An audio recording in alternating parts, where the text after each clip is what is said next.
Welcome into another episode of Laser Bros Podcast. We are hosts Logan and Luke, four-eyed Lazarchik. Okay.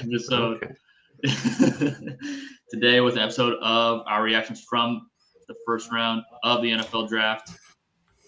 This time of the year, NFL draft is always a highly anticipated event, and it's finally, we saw what transpired last night. We watched the whole draft, the whole first round together. Second round starts tonight in a couple hours. There were some picks, that we agreed with. There were some picks that kind of caught us off guard. And that's kind of the great thing about the draft is that throughout the entire draft process, the pre-draft process, these reporters break news and it seems like, oh, this team's going to draft this player, this team's going to go after this guy. And most of the time, those are just flat out smoke screens. And we kind of saw that last night, and we'll talk about it here shortly. But like Jacksonville, the entire time before the draft, or at least the last couple weeks, it was Ashton Jeffy's going to land in Jacksonville. And it kind of seems like maybe that was going to happen, but it also seemed like because Jacksonville got some teams interested, it kind of seems like a smoke screen to trade up to number 5, but then they end up trading up and taking the player that they took. So very interesting, process in the draft.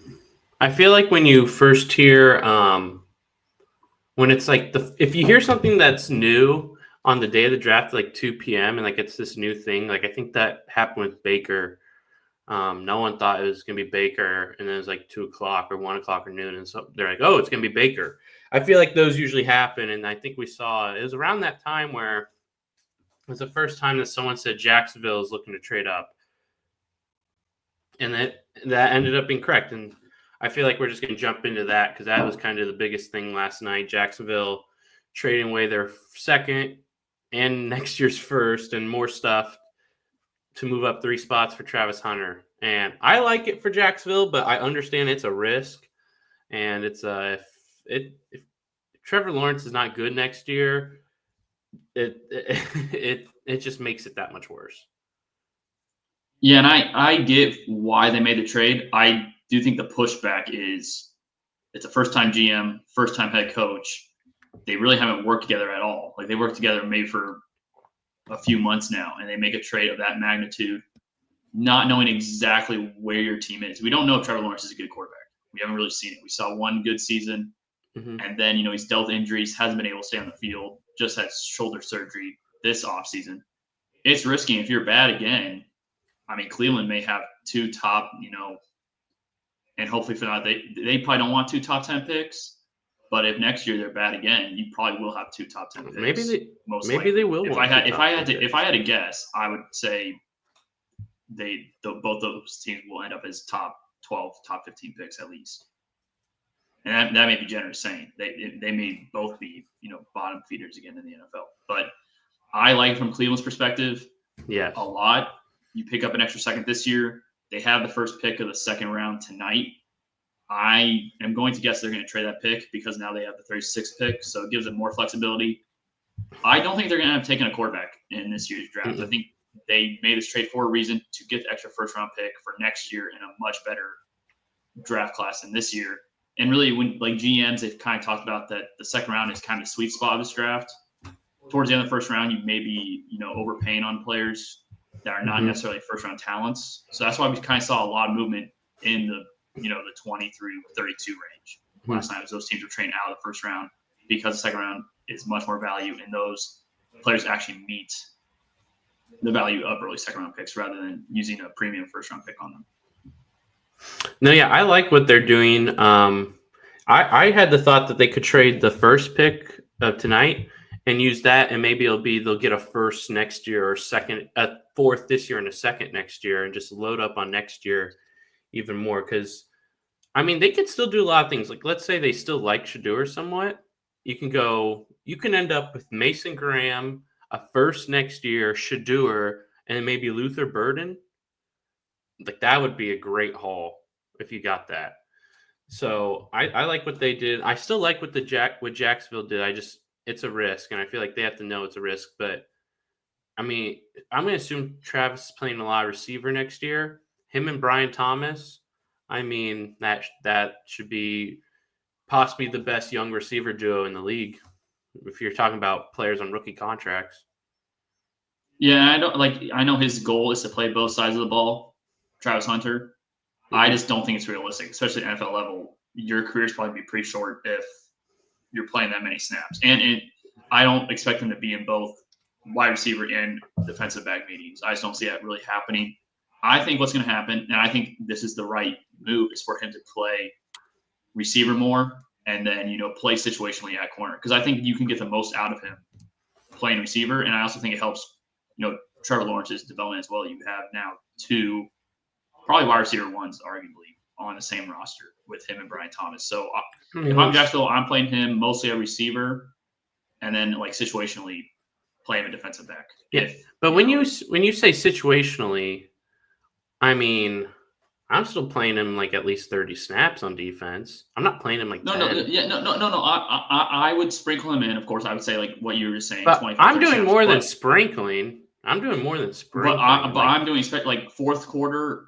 Teams up by 3, teams up by 6. It's a final possession. I'm putting Travis Hunter out there. That's why, like, I will play him at corner throughout the game. Of course, like first, second, third, fourth quarter, but especially in the fourth quarter, if it's a close game, I'm definitely playing him out there with no regard of he may be tired or all that because he is that special at corner, and because he's such a good receiver, defensive backs usually have a tough time catching the ball. He's so gifted as a receiver. He can also, I mean, he may lead the league one day in interceptions if he kind of transfers more into a cornerback role at some point down the road. But I do think initially he's going to be 70-30 receiver and then corner for 30%. I feel definitely with Jacksonville. I feel like the pick was made to help Trevor Lawrence. So I think I've talked about a lot where I prefer more at corner, but Jacksonville, you do this and you go get a guy to help Trevor Lawrence. Yeah, you don't give up that much. Yeah, draft capital for a corner. So yeah, the first 10 picks, we all knew Cam Ward was going 1, Travis Hunter 2. We just didn't know where. Abdul Carr, I love what the Giants did in this draft. They get Abdul Carr number 3. They trade back into the first round, take Jackson Dart. I really like what they did. You get a really good pass rusher and you get a quarterback of the future. And I respect that they went Jackson Dart over Shedeur Sanders, even though everybody was calling for Sanders to go. Mm-hmm. Every time a pick passes, Sanders didn't go after the 9th pick. It was kind of that was just a story that we're hearing continuously throughout each pick. Yeah, I feel like, I mean, they know better, so I'm okay with if you think Jackson Dart's really good but you don't love him, but you like him a good amount. I mean, I think it's fine. They did give up a pretty good amount, so I think they have to be happy. Patriots just got a lineman to protect Drake May. I think that's fine, and they can. There's a ton of receiver options available. Cleveland, we talked about what they did. I'm just going down the list here, but it's pretty basic for the most part. Genty, I like Genty to Raiders. That's one I like, and I like what Missouri did. The first one where I wasn't the biggest fan of was McMillan to Carolina. Yeah, that pick I'm not like they got Leggett last year, who doesn't really create separation. You have Adam Thielen there who doesn't really create separation, and now you get McMillan who doesn't create separation. Now they're all Leggett and McMillan, especially, are big body receivers, and Bryce Young's he's proven to be very accurate in his second season as a pro. I just don't. I think they should have gone defense. Their defense was a clear issue that they need to address, and you had a lot of pass rushers available.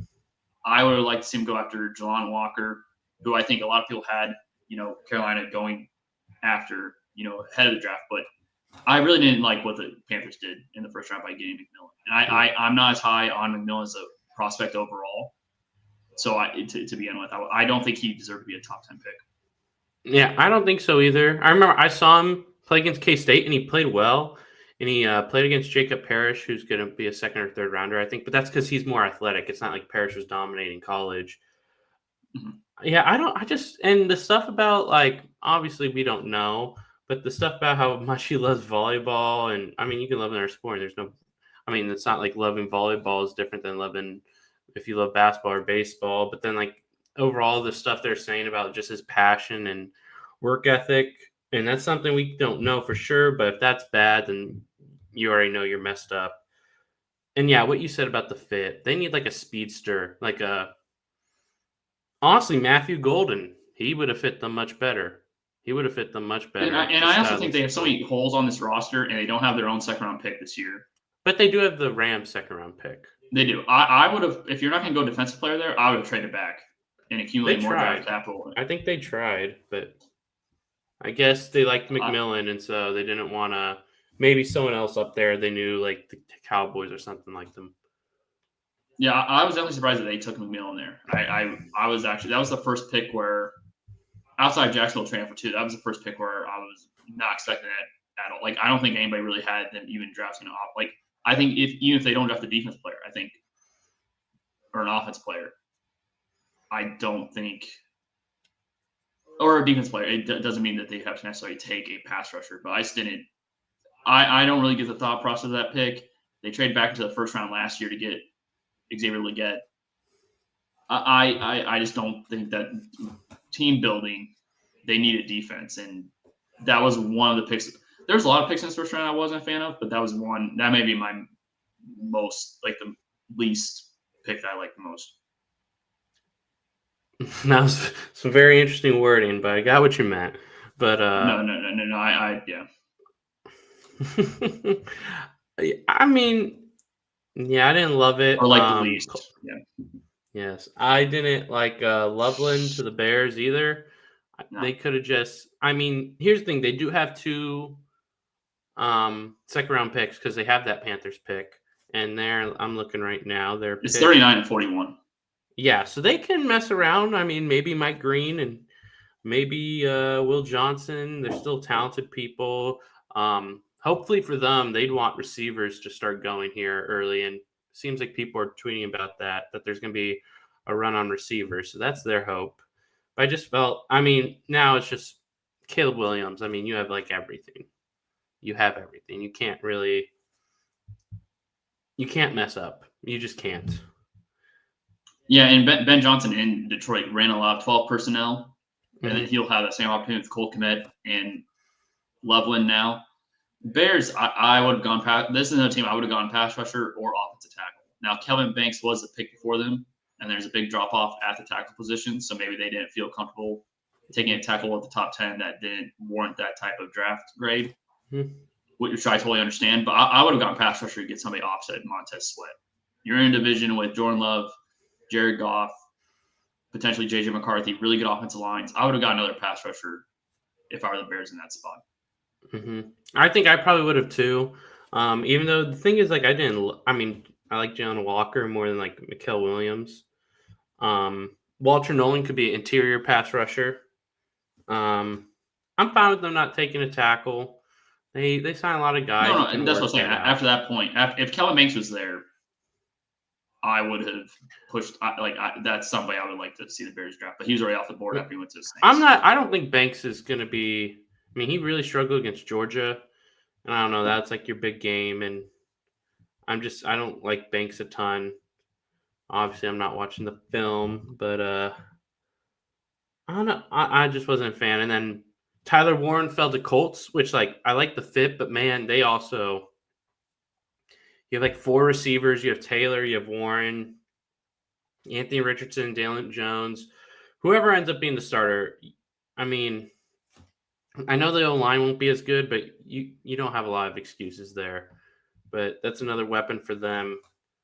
And I think Jalen Walker and Walter Nolan, back-to-back Falcons, Cardinals, those were good picks. Those were good. I like those. Yeah, those were very good value picks. Speaking of the Falcons, they traded back to the first round. Let's talk about that trade that I think kind of caught everybody off guard. Atlanta trading back to the first round to grab Pierce Jr. out of Tennessee. Mm-hmm. Giving up a future first for the 27th pick in this year's class, I was dumbfounded by that. Like, I remember we were watching it, and you were on Twitter, and you kind of just like yelled, you're like, what? And I'm like, I didn't see a trade on the screen, and you're like, that the trade package they gave up, that certainly cannot be true. The fact that they gave up a 2026 first round pick. Yeah, I mean, I didn't think so. I mean, that was. We know that James Pierce is like ultra talented, but he had like insane character concerns. So they have to be going in thinking that they have those figured out.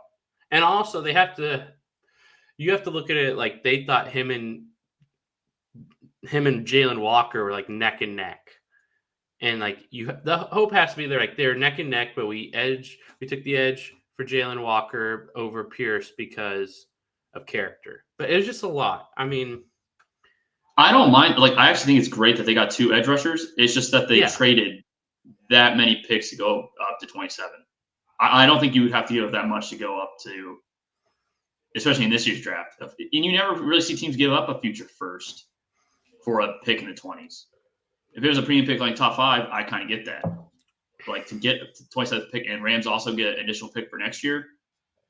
And Sean McVay was talking today. They were talking about how they have 2 first-round picks, and he was kind of saying, for now, the Rams maybe they try to use that pick and try to move up, or I don't know, try to make a home run pick for already an established player in the league.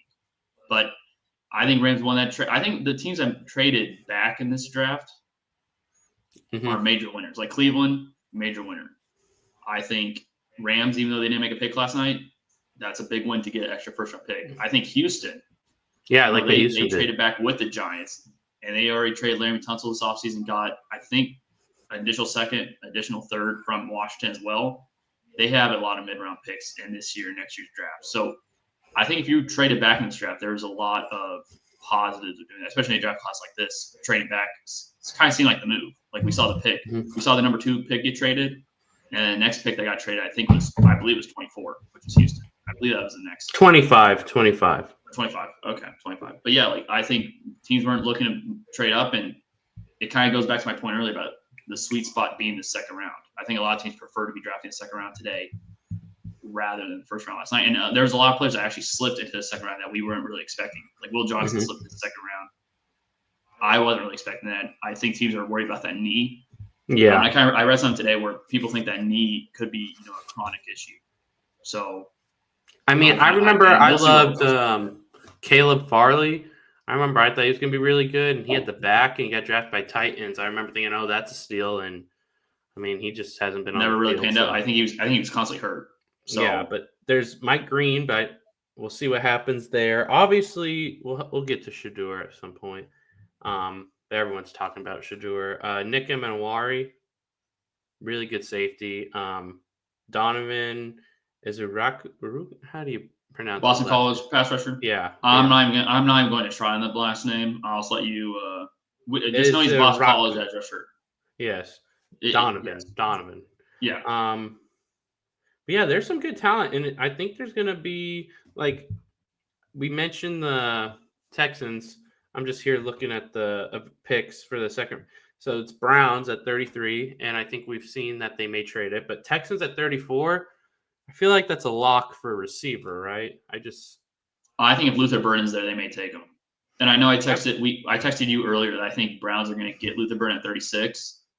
But I do think that's a place where Burden could go if Browns either trade back and the team doesn't take him, or Browns don't take him. Yeah, I'm going to check FanDuel to see what the odds are for 34th pick. Do they know? Oh, wait, they had the odds earlier for pick 34. Right now they just have odds for. The odds changed. You want to hear this? Earlier today, Shedeur was minus odds to be the first pick of the second round. He now is a second odds at Also, remember I told you about Luther Burden at plus 1,900? He's now plus 430. So 1,900 where? To pick 33. Remember I texted that? Was that, when did you text that? This morning. Oh, that's I just did not see that. Oh, wow. I see. But Shedeur is now plus 150. Guess who's plus 105 to be the pick? And I don't know if this is to Browns or just a general. But the 33rd pick? Yeah. I'm going to say like Will Johnson or somebody. No. Will Johnson's plus 1,200. Travion Henderson. Interesting. So that we only saw 2 running backs, and like we didn't even talk about that too. Like Chargers, Amari and Hampton. Oh yeah, that was another pick. That pick really surprised me because I thought for sure that Denver was locked on. Denver taking Jahdae Barron out of Texas. I did not like. Oh, that was a shocker. That was a shocker. I don't hate the pick though. No, I like it too. Really good corner. He can be your number 2 corner behind Surtain. We kind of saw Denver last year when they had injuries late in the season in the secondary that kind of got burned, like especially against Cleveland. I believe their number 2 corner was out, and Judy went Judy for over killed 200 him. yards. So I think it was like 235 yards and a touchdown or something like that. But I didn't hate that pick. Matthew going to Green Bay, I thought was super interesting. You know, they probably took a receiver since 2002. Mark Murphy made that pretty clear at the podium. No, I thought that was cool. We kind of already knew what the pick or what position it was. But yeah, like for me, Chargers, Omar Hampton is probably, if I like top 5 favorite picks, that was probably inside top 5 for me of favorite picks of the night. They signed Najee, which, you know, it's Najee. Yeah, it's Najee. But like Omar Hampton, really good running back. I remember when he came out, or it was him and Javonte Williams at North Carolina a couple years ago, or a few years ago, I believe. I think Omar Hampton was still there. And the overall consensus was Javonte's really good, or much better than Hampton. But injuries kind of derailed Williams' career, and then Hampton kind of became an afterthought. Omar Hampton's a really good back. And some people had him closer to Gentry as prospects as people may have thought. Gentry was still the RB1 consensus wise, but Hampton, I think very good right back, but also underrated as well because Gentry got most of the attention. Yeah. No, yeah, Hampton didn't get talked about a ton, and Travion Henderson got talked about more because he won a title. But Hampton's really good. I mean, he had a great year, but yeah, just Gentry. I think Gentry's just gonna be. I think he walks in as a top 5 running back in football. That may be a bit rich for me. I'm serious. I think. Okay. Bijan.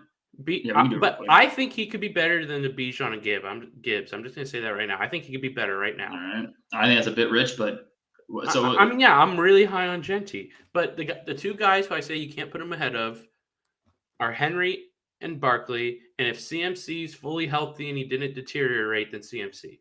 But that's we have no idea. Personally, I have Bijan in front of Henry.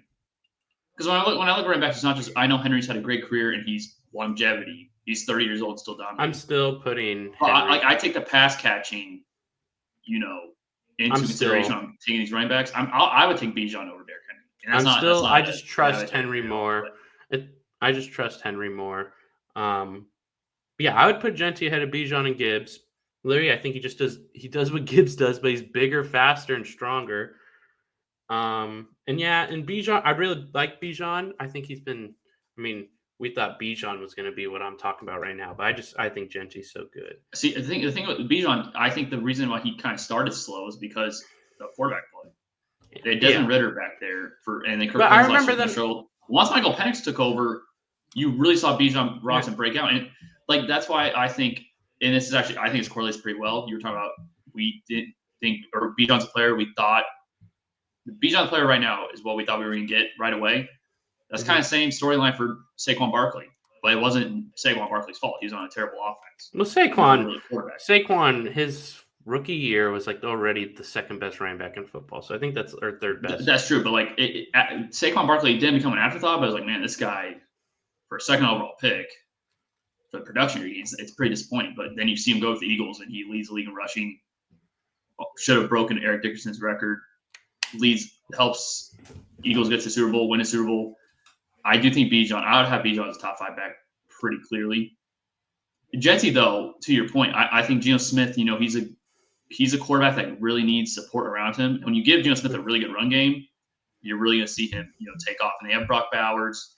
I do think Gentry's going to unleash this offense a little bit. I think he's going to be a catalyst for unlocking some of this offense. I'm really interested what the Raiders do with their pick. What pick do they have? Is it 37? So 5th pick. Okay, 37. I mean, there's a lot of talent still on the board. No, yeah, but do they go? I just don't know what they go exactly. Because I feel like you. Will Johnson makes a lot of sense. And I know it's a risky pick because of injury, but I think they need some secondary help. But pass rusher, they've kind of that you need a receiver.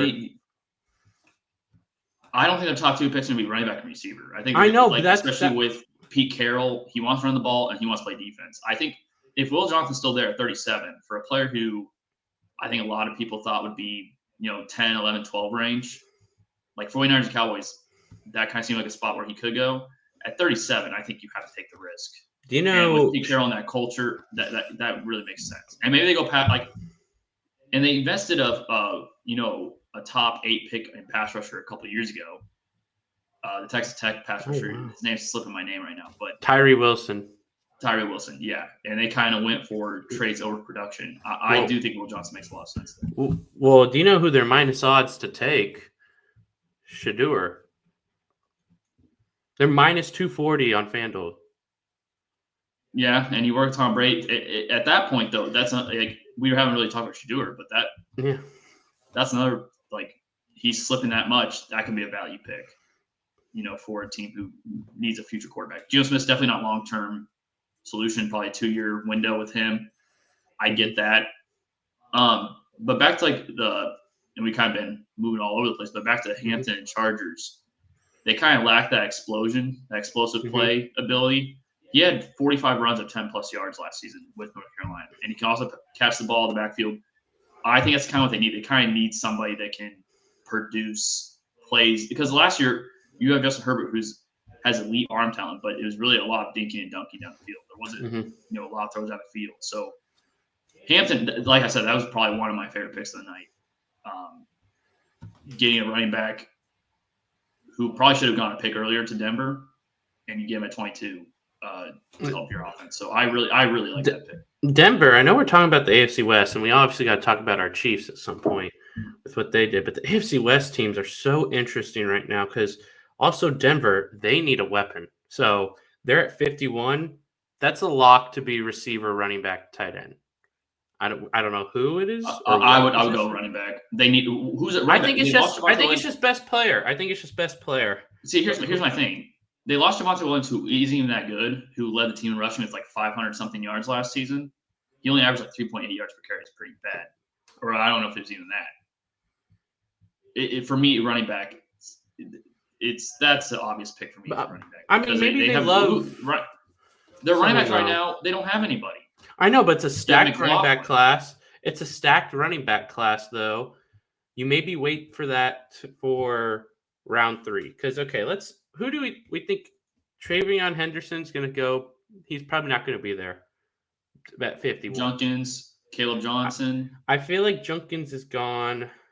I don't know where Scatterbo's going to go. I feel like he can go round. I'm telling you, I think Scatterbo's not going to be going today.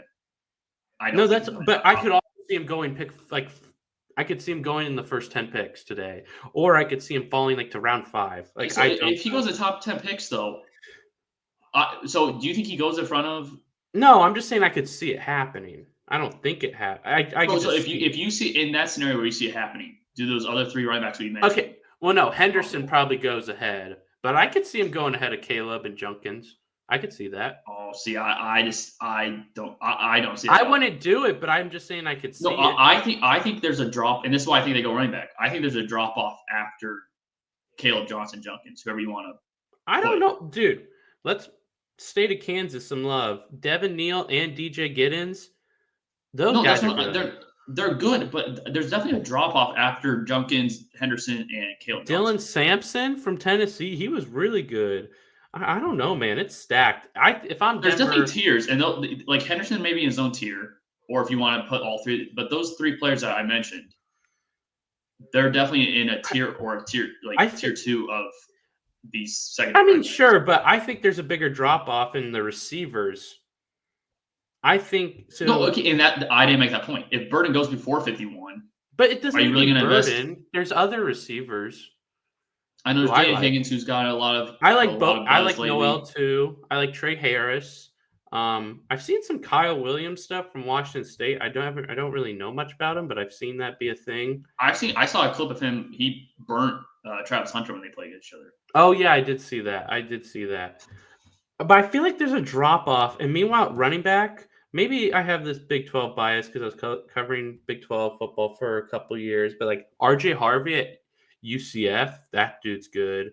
Even Jaden Blue at Texas, because didn't he get hurt or something?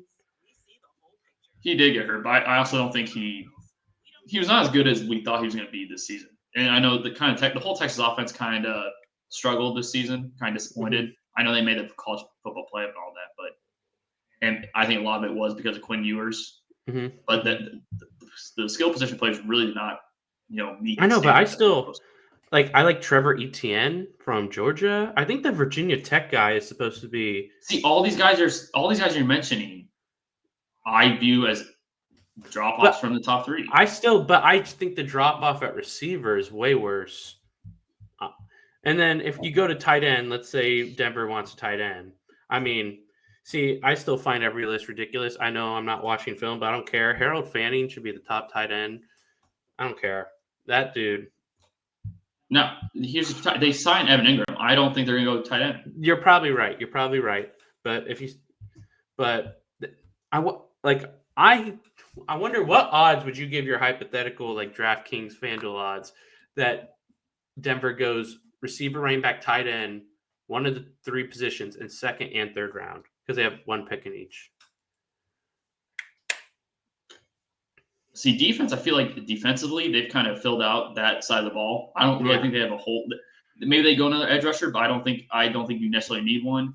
You've got Halafunga. You've got Greenlaw as your free agency acquisitions. Yeah. Do they need a lineman? A lineman? I mean, that's the thing. The offensive lineman, I think there's kind of a drop-off in that position group as well. That's why you kind of saw a big gap in offensive lineman that went last night. I think the last offensive lineman was it Kelvin Burr. It was great. It was Kelvin Banks at 9. Then you had Booker 12 and Zabel at 18. And then you didn't really see – and then you kind of saw the offensive lineman go in the 20s. Yeah, then I kind of think there's a Donovan Jackson. First, second. Donovan Jackson. I think there's kind of a drop-off. I don't think – for me, like, I don't know what the odds are right now, but I would think running back is a pretty heavy favorite for Denver right now. Yeah, there's not a ton of odds out there for position. Yeah, there's not a ton. I'm going to see some there's some Cam Ward odds for his stats. Milrose favored to go to the Browns. Also, Seattle's up there. I put $1 on Seattle before draft, so I'd like that. What were the odds on that Milrose to Seattle? When I was like plus 2,000, so it'd just be like $20. But I liked it, and I still have my small bet. Rams take a tight end first pick, Harold Fanning Jr. That's my guy this draft, Harold Fanning Jr. I don't care. It's just ridiculous. The best tight end season ever. He's played tight end 3 seasons. He's not even 21 yet, and he dominated against like the 3 times he played like good teams in Power 5. I don't know. I feel like he's a lock. We talked about receiver, running back a lot, and you ever mentioned how Tampa drafted Ibuka? I'll let you go start with that. That was another pick where that was another one that kind of caught us off guard. I don't get the pick because you drafted McMillan last year. You signed Chris Godwin to a 3-year extension. Now those 3, whenever you see those contracts, whenever you see like 3-year, 4-year, just subtract a year from that. Most of the time the teams can get out of that final year. So it's probably more like a 2-year contract with way out on the 3rd year. But like, you gave Chris Godwin an extension. You gave Mike Evans an extension. Well, okay, with the thing with Mike Evans, hold up. The thing with Mike Evans, I think we misremembered the Mike Evans thing a little bit because I did look at it earlier. Well, it was less than it wasn't like. Well, I'm not talking about the money. I'm not talking about the money. Well, yeah, he's a 25.358 million, and then I'm pretty sure the next year is like a void where I don't think he's on the roster, but I think he still is counting for 13 million. So he could be gone. Yeah, the thing with Ibuka is I don't view him as a 1. I think his ceiling is kind of a really good 2 and a slot guy. I just don't really understand player. I really like him as a player too. I think he's gonna be a solid pro. I just don't get they draft now. You have 4 receivers on the roster. I would like for them.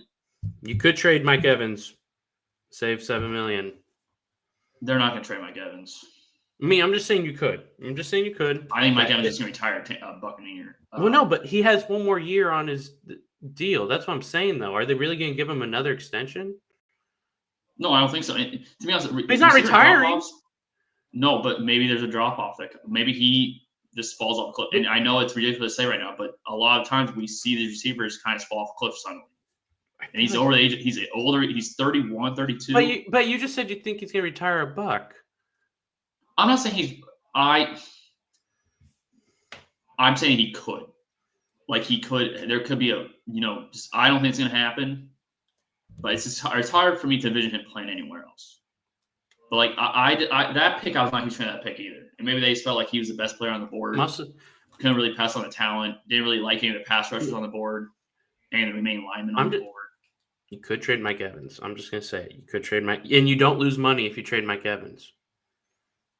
If I knew Tampa was going to draft Ibuka, I would think, okay, Godwin's definitely gone. And that's how I would play it. I was let Godwin test free agency, and I would have gone Ibuka. I really didn't. This pick was another one where I just did not. I mean, are they envisioning that in 2 or 3 years, Godwin, Evans are gone, and it's Ibuka and McMillan 1 and 2, however you see it? I do get that forward thinking, and that's kind of how I operate, or like how I like teams to operate is forward thinking, like the Rams. Kind of forward thinking. They're like, you know what? Let's just get and a lot of teams like the Chiefs are always forward thinkers. Mm-hmm. They have this rule window right now, but they're not going to go all in fully in mortgage future stuff. I know Chiefs kind of cap space wise, but they're not going to trade future first round picks to get a player right now to win. So I get from that landscape, but like I think there's other areas that they could have gone. I agree. That could have really helped their football team. And I think Ibuka is really good, but I think this pick's also. It's kind of a luxury pick. He's not going to – I don't think he's going to help you. Unless you trade Mike Evans. Unless they're banking on the fact that Chris Godwin, isn't the same player. But then why do you give him They paid him a ton of money. I just don't – this pick was one of the picks where it kind of left me sitting there kind of perplexed. Then Carolina. And quite frankly, the Saints always do this. They always take players that – they should have gone quarterback, in my opinion. I mean, I don't get what their plan is. They need juice. Like, I think they should have. I would have taken Dart. Or go get Shador. I mean, I would have done something. But, like, the NFC South, I really didn't like what they did in the first round of this draft. I really didn't like what they did. Yeah, wait, I'm thinking it all. Atlanta, you get the 2 edge rushers. I like doing that. Yeah, but they gave up. But the fact that you gave up that much draft capital, and I actually love the Jalen Walker. I like that too. I was loving what Atlanta did. And then I was like, okay, they trade back up. You get another edge rusher. Not the edge rusher I would have taken, and I would not have given up a first round pick. So, like, I wouldn't give Atlanta a C or a D or anything like that, but I would definitely give like a B. Yeah, I don't like what Tampa did. But giving up a first round pick. Tampa I didn't like. Carolina I didn't like. I give Atlanta a B because there's a lot. Because if you told me they walked away with Jalen Walker and James Pierce, I was like, that's a swing. But that swing, if it hits, if Atlanta's swing does hit, though, you could be like, okay, who cares about the first? If Pierce is legit. Looking at who else, what other picks? Cincinnati took Shamar Stewart. That was one I was kind of. I feel like he's a project, and they need a. He had 4.5 sacks in 3 seasons. I feel like that's a project, but you need a rock if you're Cincinnati because you suck on defense. Like, I feel like that's developmental. Like Walter Nolan, I think would have been good for them, but he went picked before. He was picked for them. Yeah. I like what Vikings did, gain another lineman. Vikings have put a lot into the O-line this offseason because they signed Will Fries and who's the other guy they signed? The other lineman they signed. Their Sam Darnold was massacred those last 2 weeks. I don't remember. But then they draft Donovan Jackson, who's moving all over the place for Ohio State. So I like that. He took over Josh Simmons. So yeah. And he was really good in those starts. Yeah. And then I think it's time we talk about the Chiefs.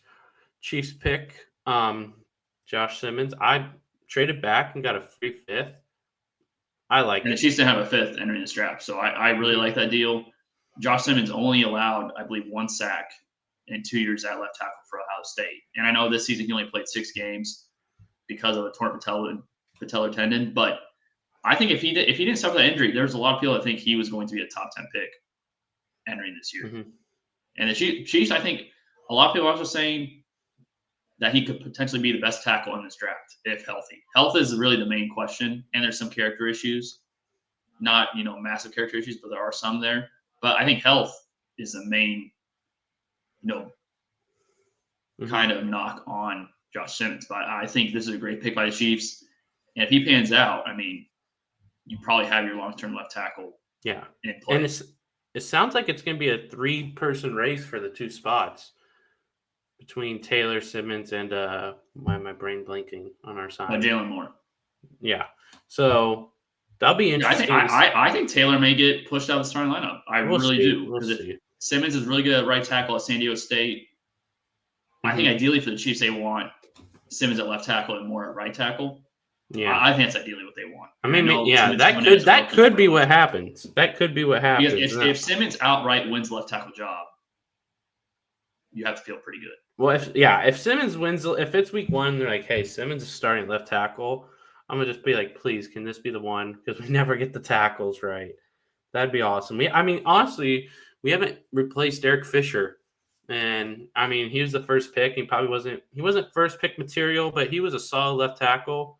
We still haven't replaced him. So I liked it. And then I saw Eagles, so they got Jahad Campbell. I saw that they were trying to trade up to 23 to get him. And yeah, so I think that trade was pretty much a win-win for both sides. The Eagles basically guaranteed that they get the guy that they want, and Chiefs still get the tackle that they want. And Josh Simmons, it sounds like the Chiefs were interested in him by far more than any other team. They're the only team that they're the first team to interview him during the combine. They had multiple top 30 visits. It really seems like Chiefs kind of locked in on Simmons early in the process. Just knowing what tackles are going to be there most likely at the end of the first round. Yeah, I think we summarized the first round pretty well. And it's more just, I feel, looking to round 2, I'm trying to see how many teams have 2 picks at the current moment. And that could change. It could change when you're listening to this. But Browns 2, Bears, Seattle, Bills. Yeah, I think it's those 5. And Seattle, that's another team I really like who they did first round. I know that Gray Zabel, nobody's really gonna say, oh, guard. Nobody's gonna really tout that as really good pick, but they needed that and pretty good value. And they didn't have they have 4 picks in the next 2 rounds, I believe, if I'm not mistaken. Yeah, because I think they have 4. They had 5 in the top 92 or something like that. Yeah, so yeah, you're right. So we'll see what they do there. I think that's pretty interesting. I think Bills is interesting. I don't even know what they're. And I know Chargers don't have 2 first round or 2 seconds, but I do think it's interesting where they may go. Do they get I thought they were going to go pass rusher at 22. Quite frankly, with you, I thought that's where they're going to go. They kind of need another pass rusher. They only have really Khalil Mack, who's the most notable pass rusher there. They cut Joey Bosa, which was the right move, but you still lose him. I think that's another interesting team. I think Denver's interesting, as you stated.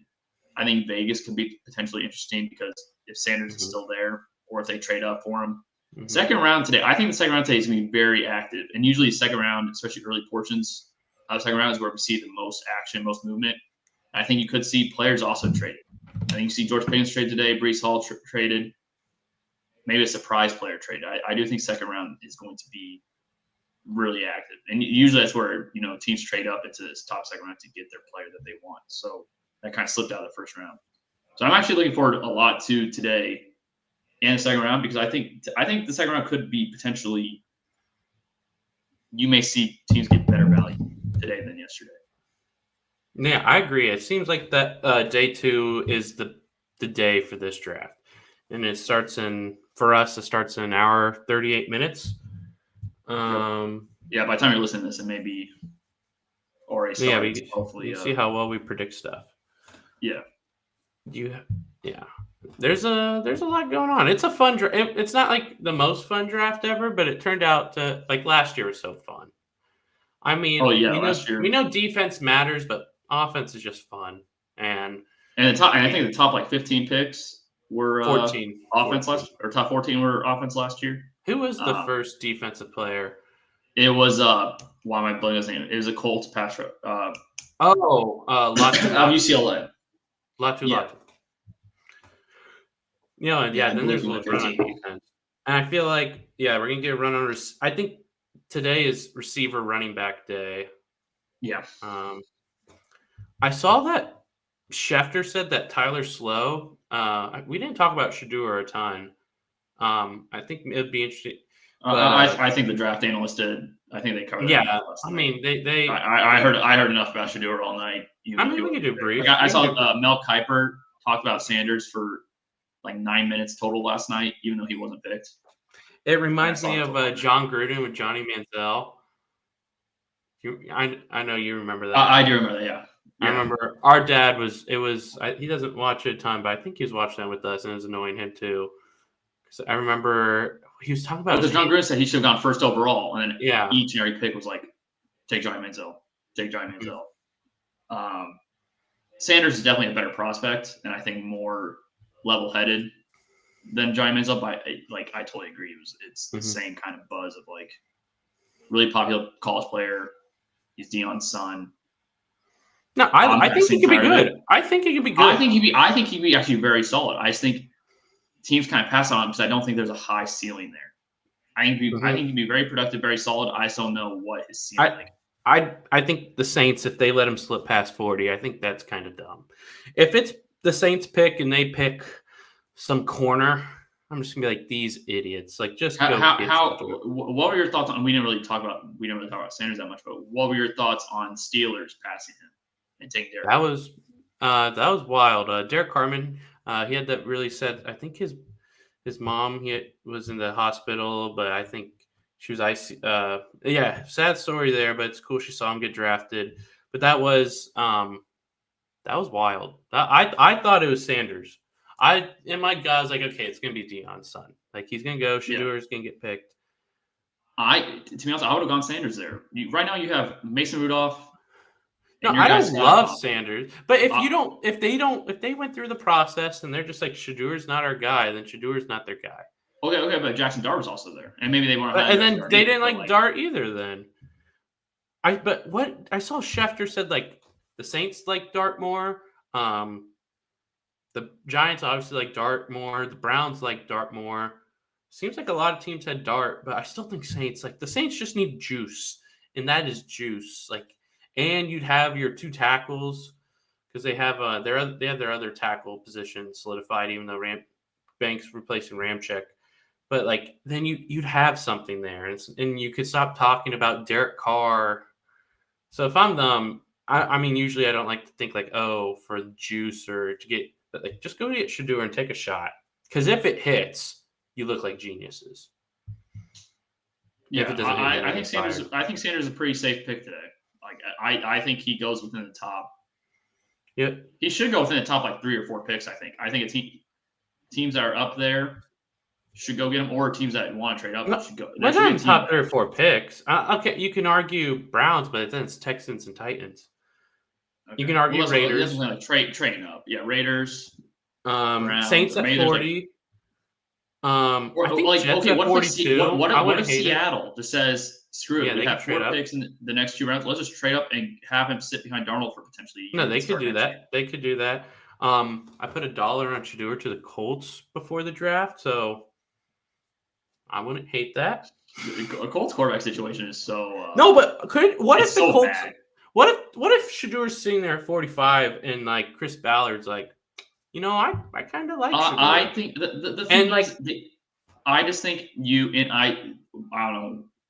Richardson right now does not look like the answer, but you invested a top 4 pick in him. You paid Daniel Jones $14 million just to be for $14 million is not that much. For a potential backup, it is. Okay, yeah, because he's like the best backup in football. Don't argue that. He's like there may be someone better in some weird situation, but Daniel Jones like the best backup in football. So if he's backing up, who's better? Name me a better backup. Let's go through team. You can argue Kirk Cousins. Oh yeah, thank you. Kirk Cousins, that's one. I'll give you that. Even though Daniel Jones could be better than Kirk Cousins. Because Kirk Cousins may have fallen off. I'm trying to think of backups real quick on top. Yeah, exactly. Daniel Jones' best backup in football. Though. Hold on. But I don't think. No, but he's not. That was already proven false by Kirk Cousins. Okay, no, it wasn't proven false. Kirk Cousins may be done. I'm going through it. I'm looking. I don't see anyone in the NFC. I'm looking. I don't see anyone. I don't think Joe Milton's proven that yet. Joshua Dobbs. Ooh. No, Daniel Jones is better. Come on, he's won a playoff game. Daniel Jones is better than Dobbs. No, yeah, he's the best backup or second best backup. I'm pretty confident in that. Okay, Jameis or Daniel Jones. Come on. I like Jameis, but Daniel Jones is better. Let's not. I think it's closer conversation than anything. I don't know. But you would take Daniel Jones still, right? Like, just who's better? Come on. Daniel Jones is better. That's why I brought the question. I don't know. You know he's what? Better. He's better. It's Daniel Jones. His best season. Yeah, he's won a playoff game where he had like nearly 400 yards. He's better. I don't want to hear this. Okay, Blake Bortles won. You can two playoff games. There's two people you can argue, but yes, double Daniel Jones playoff career. Okay, but Blake Bortles had a great defense. Daniel Jones played great in his playoff game. Blake Bortles had a great defense, and he had a lot of weird. Let me go back. There's a Marcus Mariota. You can make an argument. I'd still take Daniel Jones, but you can make an argument where I'm not going to be mad. There's two quarterbacks. So, but my point is overall back Shedeur. If the Colts are sitting there and they're just like, we're basically done with AR, but we're giving one last chance. And Daniel Jones, he's like, just in case Anthony Richardson does suck, we can like try to make the playoffs this year. Just go get Shedeur. You want. Here's the thing. I think Colts. Here's the thing. If it was like Shane Steichen's first year there and Chris Ballard's first year there, I would kind of get it. Or second year there because they both drafted Richardson. This isn't a bad years, point. And they need to win this year. They can't afford it. For Sanders isn't a project, but he's not going to help your roster right now. But he could start. He could. But if I'm them, I'm going to bank on. I have this plan of Richardson and Daniel Jones. I'm going to bank on that, and they need defense, and they need. I like Daniel Jones. This is like the 20th. This is like the 30th worst quarterback situation in football, or maybe like 28th. There's not many worse. I know it's bad, but like for me, I think they're gonna have to die on this hill that they planted this hill. And they are gonna have to die on it. I don't think you need to die on it. When a quarterback who's expected, they've had both their guards or their interior line has been ravaged. I'm not even arguing that. Defensively, they're not that good, and they just invested. So you're telling me you already have all this offensive personnel, and now you're gonna invest. They've invested.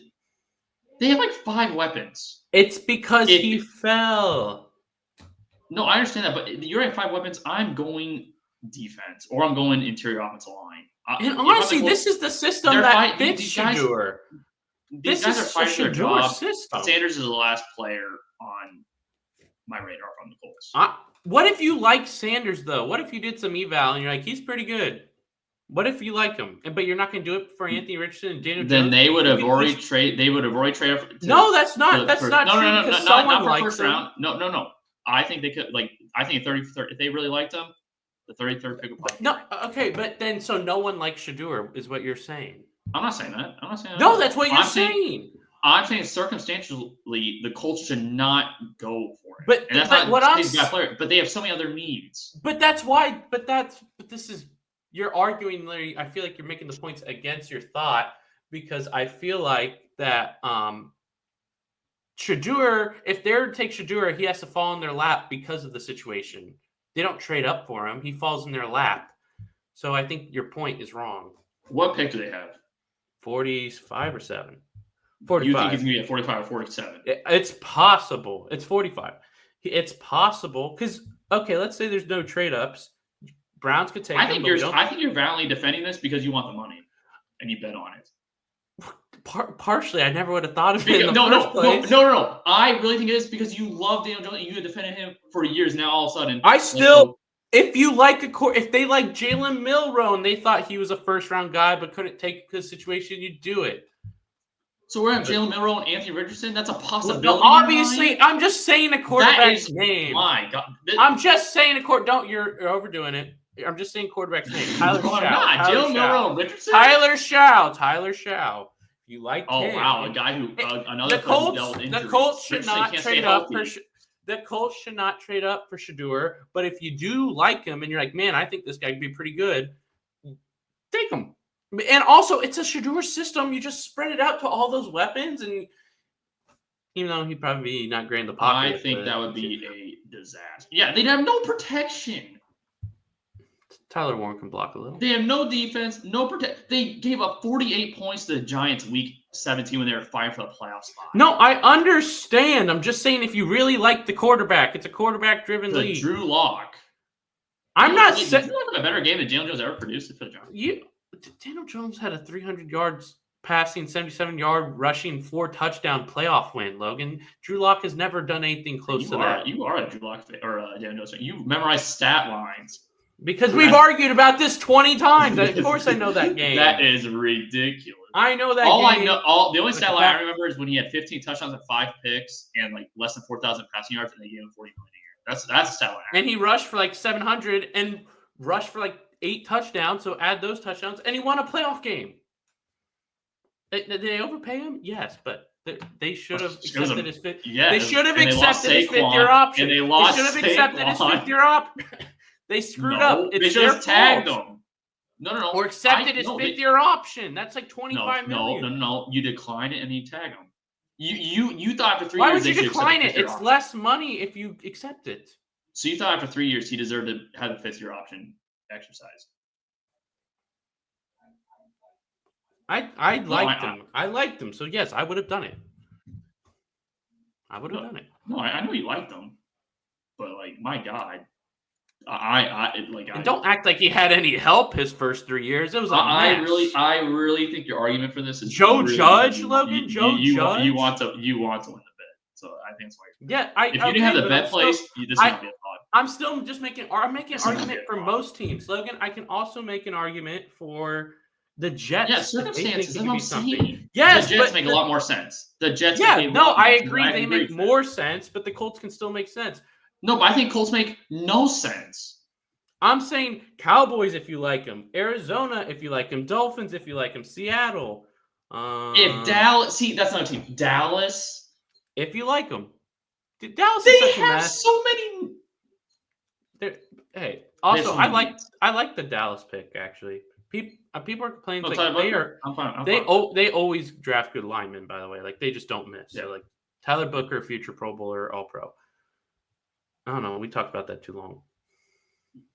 Yeah, we talked about Daniel Jones for about 10 minutes. I'm interested what the Bills are going to do because I feel like they're going to go pass rusher. They need interior defensive line. They're going D-line with one D-line / edge with at least one of them. I wonder if they'll go offense and if they go running back because the James Cook situation. If you're saying Luther Burden, I don't think they'd take another receiver. Luther Burden falling to 56 would be wild. Well, or if they trade up, they have 2 second-round picks, like you mentioned. They're so weird at receiver because I don't dislike any of their players, but I don't love any of them. But they've invested in them, and they invested in tight end, but I don't love either of them, but I like them. Tell you what, man, Joe Brady does not maximize this offense and Josh Allen's ability to throw down the field. I don't know. They were super close. How many screen passes do they throw? Well, yeah, but he doesn't have receivers who are going to be great. I mean, Keon Coleman, if Keon Coleman can blow up to his potential, then that makes the Bills so different. Like Dalton Kincaid, they used a first-round pick on him. They don't even use him like a – Well, Dalton Kincaid, yeah, but he also – he had that catch and he screwed it up. Who else is interesting? I feel like we've talked about everyone who's interesting. I think Chiefs are interesting. You have picks. I feel like we're not talking about Chiefs. Like if there's a running back there, I know they're like pick 62 or something like that, 61. 62 and 60. Wait, 66 and 63. Yeah. 63 and 66. Yeah, I think if there's a running back there, I would love to be honest, I would love if you're we talked about running backs earlier. I would love if there's a Caleb Johnson there or a Junkins.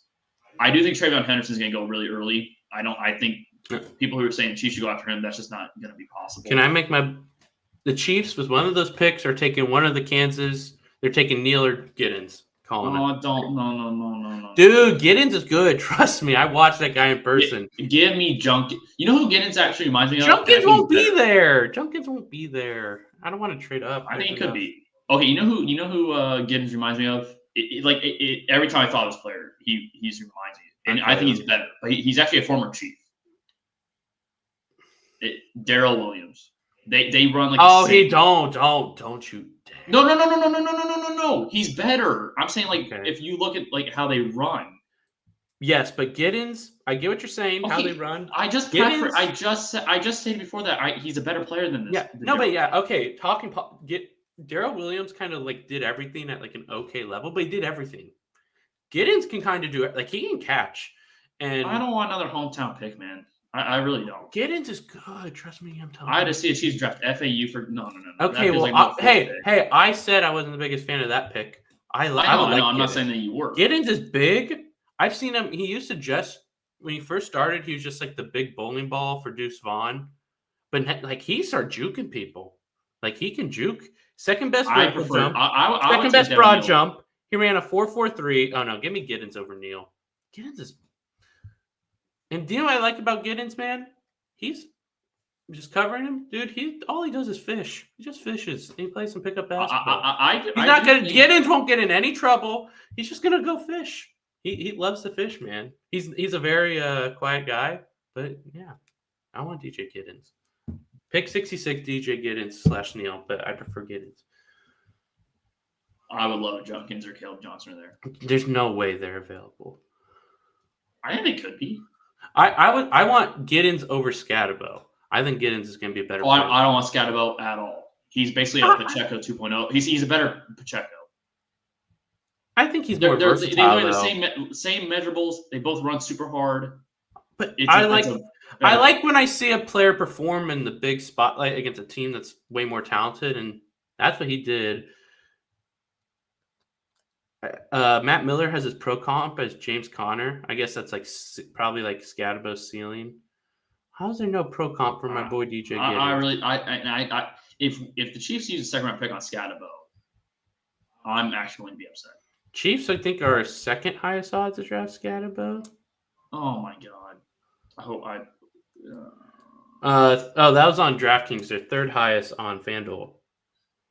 Who's two teams in front of them? Patriots and Broncos.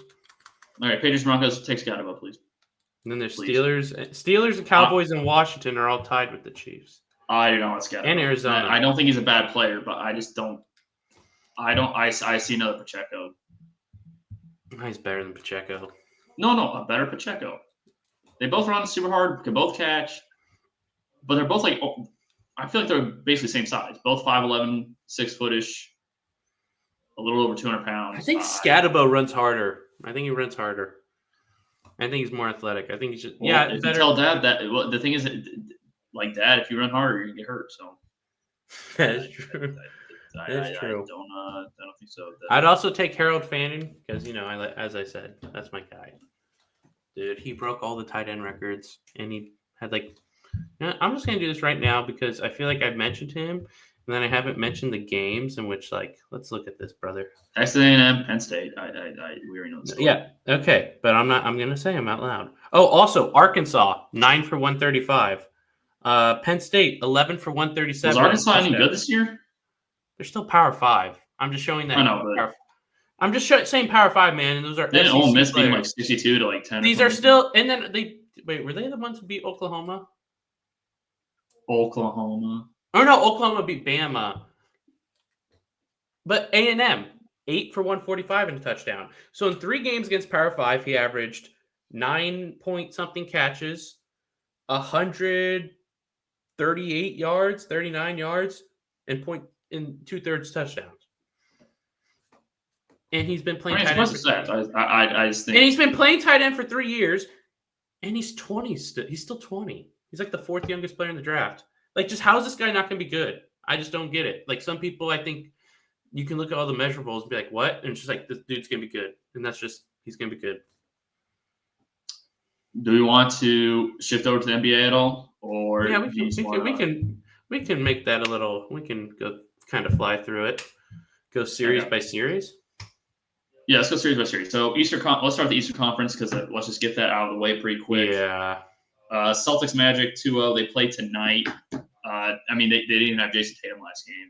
Is Tatum playing today? I don't think so because so the line moved from 3. He got upgraded. He got upgraded to questionable. It doesn't matter. No, I think Boston wins tonight and they probably sweep that series.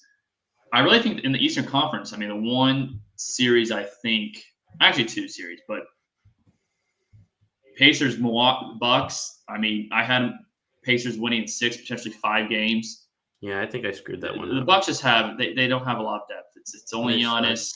It's if Lillard can average 25 for the rest of these games, they have a chance. But I just don't think that's going to happen. I know. I'm not saying it probably won't. You're probably right. And I put them. They also play tonight. Pacers just have too much depth, and Bucks. It's like Giannis in Game 1, I believe, had 36 30 and 12. points. 36 and 12. Last game, he just had 34. Who was the next highest score in that game? Oh, it was bad. I don't even know. AJ Green Gary 15. Trent. Kuzma had 0 that game. Gary Trent had 14, and Porter had 12. Those 3 players is what you're depending on. That's why, I had no idea why anybody picked. Because I thought, I was correct that Giannis would play great. He's playing great. They just suck. They suck more than I knew that was going to happen. I didn't know they were going to be this bad. I mean, yeah. I think that series pretty much wraps. I think in Milwaukee, of the O2 and teams, Brook Lopez are both free agents. Yeah, well, they're just done. They're done if they lose. I think of the O2 series, this one has the best chance, I'd say. Who are you comparing that with? I mean, obviously, Magic against Celtics. And Heat and Cavs. I don't even want to talk about it. You're not saying much at all. Or Cavs. Yeah, Heat, Cavs. I know I'm not saying much, but I'm saying something. It's just a statement. I'm going to say it was a grand chance. I just said of all the O2s, the best chance was Bucks Pacers, Logan. Give me a break. It doesn't mean anything. And give me a break. I can't believe you put Bucks in all your playoff. I didn't realize they did it. I just thought they're such. I don't know, man. I trusted. I don't know. Let's move on. Knicks Pistons. That's not pretty entertaining series. I think Pistons are going to win Game 4. I think it's going to be 2-2 going back to New York. I do think New York winning last night was huge, though. Like, if Pistons won last night, because the first 2 games, the Pistons really outplayed the Knicks, I think, 7 of the 8 quarters. The Knicks they had that 21-0 run in Game 1. But outside of that, the Pistons really outplayed them virtually the rest of those quarters in that span. But last night, Knicks get the win. I think if Pistons won last night, I would confidently say Pistons win the series. And I think Knicks the Pistons at least going 7. Yeah. Knicks is like Pistons more climbed back at the end. I still like Knicks because I just don't think the supporting cast is going to play well enough to win this series. They're doing better than I thought, and they're really making it tough. But to win, I just don't see it. I don't see it either at this point. But Tom Thibodeau, he runs his players into the ground. Now, he may get fired. And I think, like Karl-Anthony Towns didn't. I think Game 2 didn't attempt a shot in the fourth quarter. Mm-hmm. And I think he only had 10 points that game or something like that. Yeah. He runs these players like Josh Hart last season. I think had injuries to every part of his body. Like literally, I think when the game injury reports, it was literally every part of his body. Yeah, I think he'll get fired because I think then when they face Celtics, it'll be a slaughter. Yeah. Now the Western Conference, I think. So Oklahoma City's going to run through. It's 3-0 now. They came back. I think they're down by 29 at one point. Well, Ja got hurt. Grizzlies ran away. Out Game 4. Yeah, John Morant's out Game 4. Unlikely to play. Houston Warriors. I think this is it's 1-1 right now. Mm-hmm. Houston kind of showed their youth in Game 1. Didn't really show up offensively. Jalen Green struggled. I think had 7 points. He then scores 38 in Game 2. Jimmy Butler gets hurt. It seems like Jimmy Butler's not going to play Game 3, and I don't know how effective he's going to be the rest of the series with, the pelvic injury that he suffered. It was pretty scary. Questionable. He's certainly questionable for tomorrow. What's your kind of thoughts, right? I think we both picked Houston to win this series. Yeah. Has your confidence grown in that pick, or do you kind of? It's grown, but because Jimmy Butler got hurt, not as much as I'm trusting the Rockets. It's more. Now, like Jalen Green, if he plays and he's not gonna play like this because he also probably it helped that Jimmy Butler wasn't playing too. The thing is, Jimmy Butler hasn't been really guarding Jalen Green, and I know, of course, matchups change, but he was not really guarding. No, Jalen I know, Green. but Jimmy Butler Game 1 and Game 2. He affects the game in so many ways, and I think that's just. I know he didn't really guard him, but he could have guarded him, or the way he affects. So I think that helped Jalen Green. The Rockets are 14-1 this year when Green scores 30+ points. Now he's not going to. He's kind of a streaky scorer at this point in his career. But if he does that 2 more times, I think there's a game where their defense can and physicality and rebounding can can kind of just dominate. Yeah, it shows you if they can score how good they are. No, yeah, I think if they can score, like, because Van Vliet still hasn't shown up in this series, and I don't know if you're gonna be able to depend on him. Mm-hmm. Dylan Brooks is another streaky guy. You don't really want to depend on him scoring.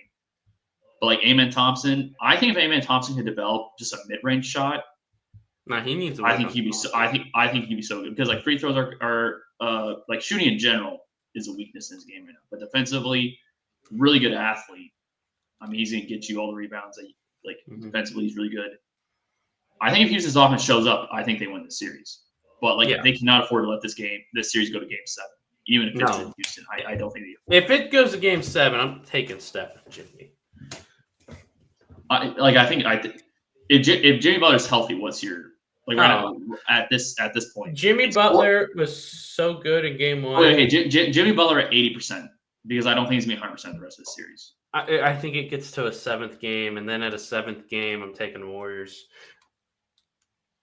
I don't like switching my pick. The thing with Jimmy though is it was a really ugly injury, and Houston's physical. If he plays, they made his target him. But let's set hard screens on him. He is a very tough player. But let's set hard screens on him. I think that he could. I don't think he's gonna be healthy for the rest of these playoffs if he plays. Well, yeah, they're title. I mean, yeah. So the West is loaded. I mean, we're going Lakers, Minnesota. That series is tied 1-1. I think from a Lakers point of view, you have to be pretty worried. The Lakers have not played well either of the games. They've dominated each first quarter, mostly because Luka has scored, I think, 14 and 21 points or something like that, or 16 points. Yeah, I think I thought it was 16 in each quarter. Okay, 16. Outside of that, LeBron was very good defensively game 2. I think he had the most energy of any player on the court, really, defensively. Austin Reeves has been terrible. Can't get a shot to go down. He's a defensive liability. Jackson Hayes is useless. Lakers, I think, should be very concerned. And I put a lot of money on them winning in 6. I still stand by that, but I'm definitely not as confident. Here's my thing. Is Julius Randle going to keep this up? I don't know. I just trust Luka to win the series. I know and then you have LeBron. I don't feel that worried. I think it really comes down to Minnesota's role players. Like Jaden McDaniels, he was 11 of 13 game 1. That's just not going to happen. Yeah. Again, and they hit 21 threes. A lot of those threes are just wide open because the Lakers basically just said we're going to double Ant. And Ant I believe had 8 or 9 assists in game 1. He had 0 in game 2. Mm-hmm. So they kind of said, you know what? Let's let Anthony Edwards get force these other guys to make shots. Rudy Gobert's pretty much been useless. May be a harsh word, but he's been useless. Here's the one thing: his presence though does make Lakers play differently because they do attack them, but then it takes them out of the flow of other stuff. So it's like they need to change that too. I don't like that their offense is basically let's get Rudy Gobert and pick and roll, and just ISO. I don't like that either. I move the ball. I still just like Lakers though. They have Luka and LeBron. I do too, but to win in 6, tonight's gonna be. I'm still taking Lakers to win in 6. I still take it. Do you have them win tonight then? Yeah, probably. I honestly think they go up 3-1. Timberwolves take 1. Lakers finish it off. All right. I'm gonna stand by Lakers in 6 just because I have a lot of investments in that. So I'll stick with Lakers in 6. I won't go as far as your Daniel Jones argument, defending my bet that much, but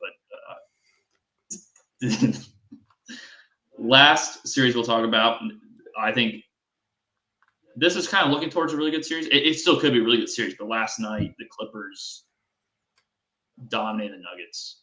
James Harden really played well. The Clippers take a 2-1 lead. The dangerous thing for Denver right now is that these role players for Clippers play a lot better at home. It kind of showed last night. I believe they had 5 players double digits last night. They had Kawhi, James, Norman, Zubac, which that is the regular, and then Batum and Derek Jones. Yeah, I just look. So Denver is really a 6-player team, and your 6th player is volatile.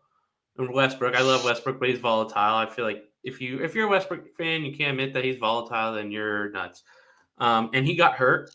Michael Porter got hurt game 2, and we saw how we weren't able to. We didn't watch game 3 NBA TV, and it was last night during the first round. Michael Porter 2 for 9. Zubac is playing well against Jokic. The stats Zubac is the stats won't show that. I don't. No. The stats the advanced stats do. I saw something where it's 33 ISOs that Jokic has had against Zubac. They have 19 points on those. Well, I was talking about Jokic. Jokic was 23, 13. Oh yeah, 13, 9, I don't. 14. This That's is not Jokic's best. It won't show the box score. It won't show that. Yes, he's still. But Jokic is still. Yeah, but the stat I forgot where I saw. I think Kevin O'Connor had a tweet, an article about it. I could be wrong. But yeah, 33 ISOs throughout the series, only 19 points, and only 1 double team when he's on Zubac. So I don't think there's a player who plays against him better. I think that's pretty obvious. We all know that now. Zubac, if you need to beat Jokic, go get Zubac because he does pretty well against him. And then Jamal Murray's playing pretty solid. He's not playing let's see, what's it in his 3 games? 22.3 points, 46% from the field. So he's playing well, but he's not playing like he has when he was averaging 26 points in the playoffs when they won it all. And then Aaron Gordon has moments. Christian Brown has moments, but they're just, Clippers are going to win this. They're just better. And then, Harden had a good game. If you're going to get this type of James Harden, Harden's been just consistent.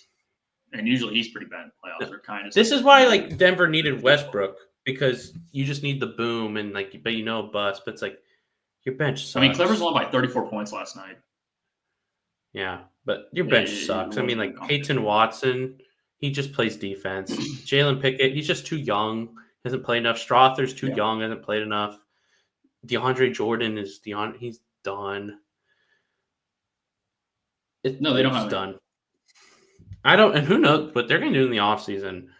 Who the hell knows? Well, if they lose game 4, they'll lose game 5.